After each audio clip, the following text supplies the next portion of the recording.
আপনাদের 8:35 থেকে ছিল, 25 থেকে তো 5 মিনিট আপনার ওই যন্ত্রপাতি সেটিং করতে লাগবে।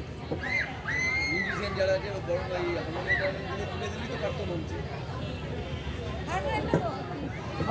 সব রেডি আছে।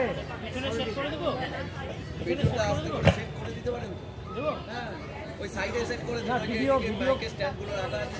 ভিডিও করছে তো অসুবিধা হবে না। ভিডিও করলেও ভিডিওটাও ফেসবুকে পোস্ট হবে তো, কোনো চিন্তা নাই, সবটাই দেখতে পাওয়া যাবে। হ্যাঁ,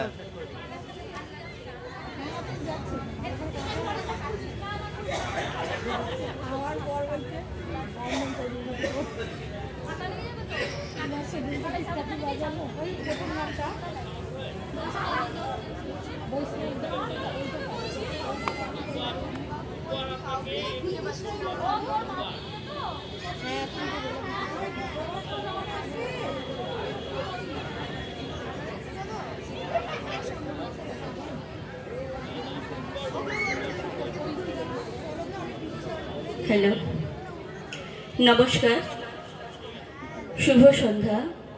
উপস্থিত সবাইকে আমার আন্তরিক প্রীতি, শুভেচ্ছা আর ভালোবাসা জানাই। আমার অসংখ্য কৃতজ্ঞতা এবং ধন্যবাদ খাদি মেলা কর্তৃপক্ষকে। আমি বেশি কথা বলবো না, দেরি হয়ে গেছে অলরেডি। আমি আমার নিবেদনে চলে যাব।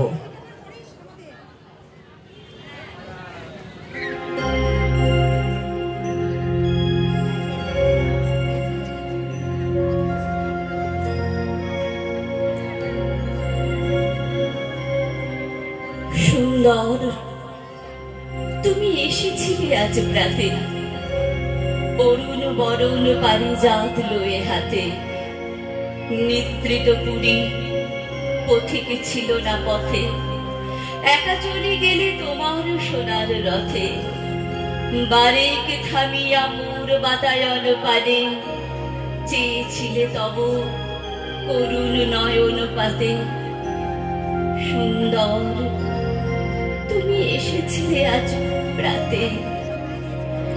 স্বপন আমার ভরেছিল কোন গন্ধে, ঘরের আধার কেঁপেছিল কি আনন্দে। ধুলাই লুটানো নীরব আমার বিনা, বেজে উঠেছিল অনাহত কি আঘাতে। সুন্দর, তুমি এসেছিলে আজ প্রাতে। কতবার আমি ভেবেছিল উঠি উঠি, আলস তেজিয়া পথে বাহিরাই ছুটি। উঠিল যখন তখন গিয়েছ চলে, দেখা বুঝি আর হলো না তোমার সাথে। সুন্দর, তুমি এসেছিলে আজ প্রাতে। সুন্দর, তুমি এসেছিলে আজ প্রাতে। রবীন্দ্রনাথ ঠাকুরের গীতাঞ্জলি দিয়ে আমি শুরু করলাম আমার পরবর্তী নিবেদনে অরুণ মিত্রর কবিতা বেহুলা।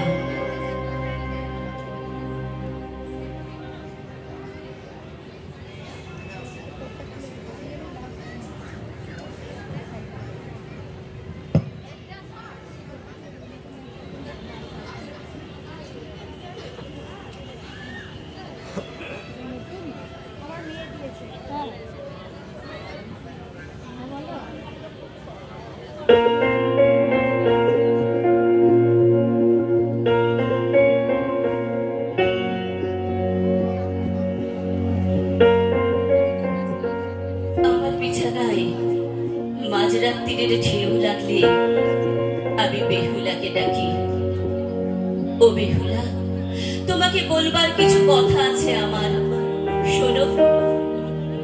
লোহার বাসর ঘর থেকে সাপে কাটা লক্ষিন্দরকে নিয়ে তুমি গেলে জলে ভাসিয়ে দিতে। তাই তো বিধান, তুমি কলার ভেলায় তাকে শোয়ালে ঠিকই, কিন্তু একলা ভেসে যেতে দিলে না। তুমিও ভাসলে তার সঙ্গে, সেটা আশ্চর্যের নয়। তুমি যে ভীষণ ভালোবাসতে তাকে, আর তোমার ভালোবাসার তেজ ছিল দুর্দান্ত। তুমি সমস্ত বিঘ্ন বিপদ তুচ্ছ করে সমুদ্র সমুদ্র পাড়ি দিয়ে হাজির হলে দেবতাদের আড্ডায়। সেখানে তাদের সবাইকে নাজেহাল বেসামাল করে লক্ষিন্দরকে বাঁচিয়ে ফিরিয়ে আনলে বাড়িতে। ধন্য ধন্য পড়ে গেল সারা দেশে। এই পুণ্যভূমির আকাশে বাতাসে স্লোগানের মতো ধ্বনি উঠল, এই তো প্রতিভক্তি, একেই বলে সতী সাধ্বী।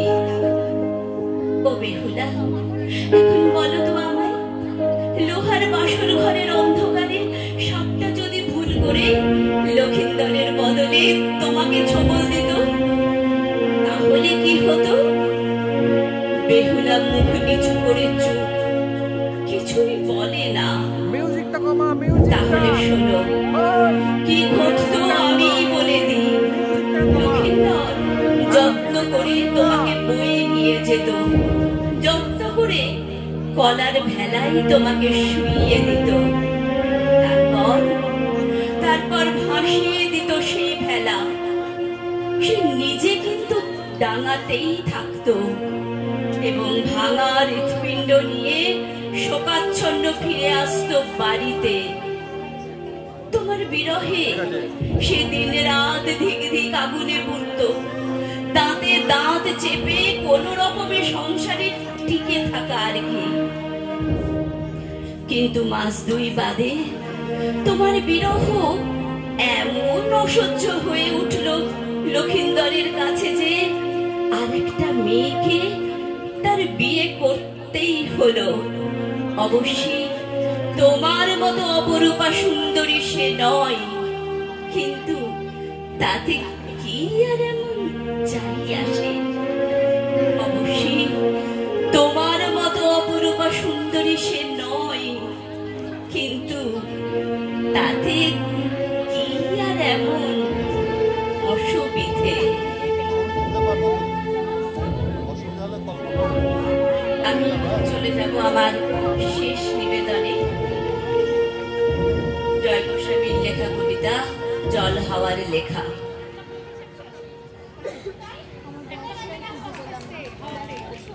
এনেছি